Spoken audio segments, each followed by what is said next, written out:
ಶಿರಾಡಿ ಘಾಟ್ ರಸ್ತೆಯಲ್ಲಿ ಗುಂಡ್ಯದಿಂದ ಕೆಂಪುಹೊಳೆವರೆಗೆ ದ್ವಿತೀಯ ಹಂತದಲ್ಲಿ ಕಾಂಕ್ರೀಟ್ ಹಾಸಲಾದ ರಸ್ತೆಯನ್ನು ಸಾಂಕೇತಿಕವಾಗಿ ಉದ್ಘಾಟಿಸಿದ ಬಳಿಕ ಗುಂಡ್ಯದಲ್ಲಿ ಸಮಾರಂಭ ನಡೆಯಿತು. ಕರಾವಳಿಯನ್ನು ಬೆಂಗಳೂರಿನೊಂದಿಗೆ ಸಂಪರ್ಕಿಸುವ ಶಿರಾಡಿ, ಸಂಪಾಜೆ, ಚಾರ್ಮಾಡಿ, ಆಗುಂಬೆ ಘಾಟಿ ರಸ್ತೆಗಳ ಅಭಿವೃದ್ಧಿಗೆ ಆದ್ಯತೆ ನೀಡಲಾಗುವುದು.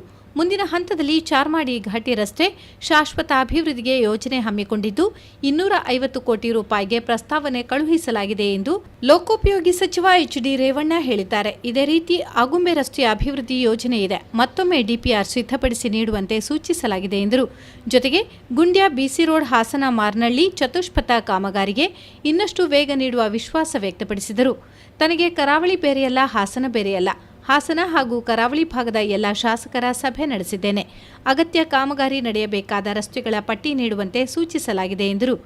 ನೇರವಾಗಿ ಮಂಗಳೂರು ಪೋರ್ಟ್ಗೆ ರೈಲ್ವೆ ಸಂಪರ್ಕ ಅವಕಾಶ ಇದೆ.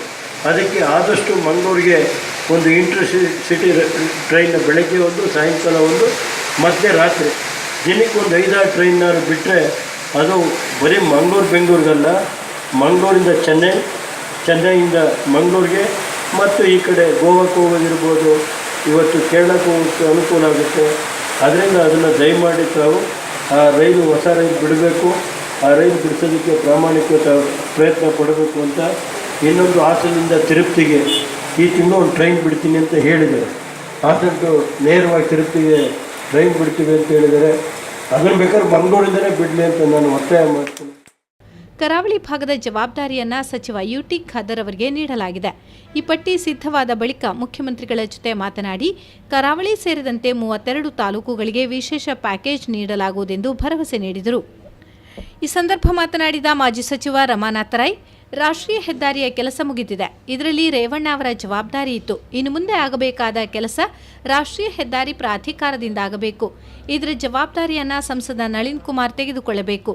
ರಾಷ್ಟ್ರೀಯ ಹೆದ್ದಾರಿ ಹಾಗೂ ರಾಜ್ಯ ಹೆದ್ದಾರಿ ಪ್ರಾಧಿಕಾರ ಎರಡೂ ಬೇರೆ ಬೇರೆ ಎಂದರು. ಪ್ರಾಧಿಕಾರಕ್ಕೆ ಸೇರಿರ್ತಕ್ಕಂಥ ರಸ್ತೆಯ ಅದನ್ನ ಅಭಿವೃದ್ಧಿಪಡಿಸತಕ್ಕಂಥದ್ದು, ಸುಸೂತ್ರವಾಗಿ ಕೆಲಸ ಮಾಡತಕ್ಕಂಥ ಜವಾಬ್ದಾರಿ ಅದು ನಳಿನ್ ಕುಮಾರ್ ಕಟೀಲ್ ಅವರಿಗೆ ಸೇರುತ್ತದೆ ಅಂತ ಹೇಳ್ತಕ್ಕಂಥ ಮಾತನ್ನು ನಾನು ಈ ಸಂದರ್ಭದಲ್ಲಿ ಇಷ್ಟಪಡ್ತೇನೆ.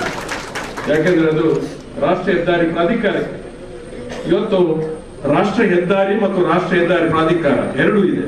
ಜನರ ಮಧ್ಯೆ ಒಂದು ಗೊಂದಲ ಇದೆ. ರಾಷ್ಟ್ರೀಯ ಹೆದ್ದಾರಿ ಅಂತ ಹೇಳಿದ್ರೆ ಅದರ ಎಲ್ಲ ಇಂಜಿನಿಯರ್ಗಳು ಅದು ರೇವಣ್ಣ ಅವರ ಅಧಿಕಾರ ವ್ಯಾಪ್ತಿಗೆ ಬರುತ್ತದೆ. ಅವರು ಆ ಕೆಲಸವನ್ನ ಅವರು ಮಾಡ್ತಾರೆ. ಅದು ಮಾಡುವುದರಲ್ಲಿ ರೇವಣ್ಣ ಅವರು ಕಡಿಮೆ ಇಲ್ಲ. ಹೆದ್ದಾರಿ ಪ್ರಾಧಿಕಾರಕ್ಕೆ ಸಂಬಂಧಪಟ್ಟಿರ್ತಕ್ಕಂಥದ್ದು, ಅದಕ್ಕೆ ಇಂಜಿನಿಯರ್ಸ್ ಎಲ್ಲ ರಾಷ್ಟ್ರೀಯ ಪ್ರಾಧಿಕಾರ ಇಲಾಖೆಗೆ ಸಂಬಂಧಪಟ್ಟಂತ ಅಧಿಕಾರಿ ಇರ್ತಕ್ಕಂಥ. ನಡುವೆ ಮಾತನಾಡಿದ ಸಂಸದ ನಳಿನ್ ಕುಮಾರ್, ಈ ವೇದಿಕೆಯಲ್ಲಿ ರಾಜಕೀಯದ ಮಾತು ಬೇಡ ಎಂದರು.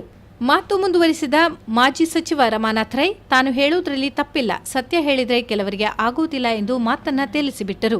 ರೇವಣ್ಣ ಹಾಗೂ ಸಚಿವ ಯುಟಿ ಖಾದರ್ ಅವರು ಪರಿಶೀಲನೆ ನಡೆಸಿ ಕಾಮಗಾರಿಗಳಿಗೆ ವೇಗ ನೀಡುವ ಕೆಲಸವಾಗಬೇಕೆಂದರು. ಕಾರ್ಯಕ್ರಮದಲ್ಲಿ ಸಂಸದ ನಳಿನ್ ಕುಮಾರ್ ಕಟೀಲ್, ದಕ್ಷಿಣ ಕನ್ನಡ ಜಿಲ್ಲಾ ಉಸ್ತುವಾರಿ ಸಚಿವ ಯುಟಿ ಖಾದರ್, ಶಾಸಕರಾದ ಸಂಜೀವ ಮಠಂದೂರು, ರಾಜೇಶ್ ನಾಯ್ಕ್ ಉಳಿಪಾಡಿಗುತ್ತು, ಹರೀಶ್ ಪೂಂಜಾ, ಕುಮಾರಸ್ವಾಮಿ, ದಕ್ಷಿಣ ಕನ್ನಡ ಜಿಲ್ಲಾ ಪಂಚಾಯತ್ ಅಧ್ಯಕ್ಷೆ ಮೀನಾಕ್ಷಿ ಶಾಂತಿಗೋಡು ಉಪಸ್ಥಿತರಿದ್ದರು. ಅಭಿವೃದ್ಧಿ ಕಾಮಗಾರಿಗಾಗಿ 6 ತಿಂಗಳುಗಳಿಂದ ಸಂಚಾರ ಸ್ಥಗಿತಗೊಂಡ ಶಿರಾಡಿ ಘಾಟ್ ರಸ್ತೆ ರವಿವಾರ ಉದ್ಘಾಟನೆಗೊಂಡಿದ್ದೇ ತಡ. ಹೆದ್ದಾರಿಯಲ್ಲಿ ಸಾಗಲು ಕಾದು ನಿಂತ ವಾಹನಗಳ ಸಾಲು ದೊಡ್ಡದಾಗಿತ್ತು. ಕುಕ್ಕೆ ಸುಬ್ರಹ್ಮಣ್ಯ ಹಾಗೂ ಧರ್ಮಸ್ಥಳಕ್ಕೆ ಬಂದಿದ್ದ ಯಾತ್ರಾರ್ಥಿಗಳು, ಪ್ರವಾಸಿಗರು ಸಾಲಿನಲ್ಲಿದ್ದರು. ಗುಂಡ್ಯದಲ್ಲಿ ಸಭಾ ಕಾರ್ಯಕ್ರಮ ಮಧ್ಯಾಹ್ನ 1 ಗಂಟೆಗೆ ಆರಂಭವಾಗಿ 2:45 ನಡೆಯಿತು. 3 ಗಂಟೆಗೆ ರಸ್ತೆಯನ್ನು ವಾಹನ ಸಂಚಾರಕ್ಕೆ ಮುಕ್ತಗೊಳಿಸಲಾಯಿತು. 3:45 ಹೊತ್ತಿಗೆ ಸಂಚಾರ ವ್ಯವಸ್ಥೆ ಸುಸ್ಥಿತಿಗೆ ಬಂದಿತು.